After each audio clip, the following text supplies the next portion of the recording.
ایک ایسی ہولناک جگہ جہاں روشنی کا کوئی نام و نشان نہیں، جہاں صرف آگ ہے، اور آگ کی لپٹیں آسمان تک بلند ہو رہی ہے۔ جہنم کی بھیانک آگ جو نہ کبھی بجھتی ہے نہ کبھی تھمتی ہے۔ سامنے ایک سمندر پھیلا ہوا ہے، لیکن یہ پانی کا سمندر نہیں، یہ ابلتے ہوئے لاوے کا سمندر ہے۔ ہر لہر آگ کی طرح بھڑکتی ہے اور ہر جھاگ انگاروں کی طرح چمکتا ہے۔ ان لہروں میں انسان جل رہے ہیں، تڑپ رہے ہیں، مدد کے لیے چیخ رہے ہیں، مگر کوئی سننے والا نہیں۔ اس دہتے ہوئے سمندر کے بیچ میں ایک بدنصیب انسان گھٹنوں کے بل گرتا ہے۔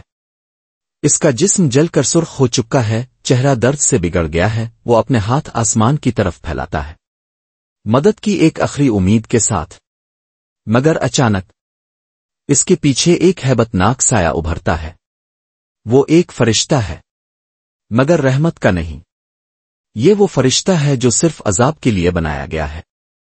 اس کے ہاتھ میں لوہے کی بھاری زنجیریں ہیں، آنکھیں دہکتے انگاروں کی طرح چمک رہی ہے، اور سانس سے کالا دھواں نکل رہا ہے۔ وہ گناہگار کو زنجیروں میں جکڑتا ہے، اسے زمین پر گھسیٹتا ہے، اور پھر پورے زور سے دہکتے ہوئے لاوے میں پھینک دیتا ہے۔ روح چیختی ہے، بلکھتی ہے، مگر اس کی چیخ اس جہنم کی گونج میں دب جاتی ہے۔ فضا میں صرف چیخوں کی آواز ہے، زمین پھٹی ہوئی ہے، لاوے کے چشمے ابل رہے ہیں، کالے بادل آسمان کو ڈھانپ لیتے ہیں، اور ہر بجلی کی کڑک چیخوں کو اور ہولناک بنا دیتی ہے۔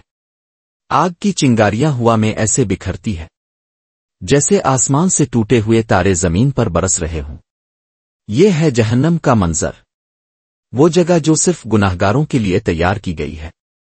سوچو ذرا، اگر انسان کا دل اس منظر کو صرف سن کر اور سوچ کر ہی برداشت نہیں کر پاتا، تو پھر اصل جہنم کا عذاب کیسا ہوگا؟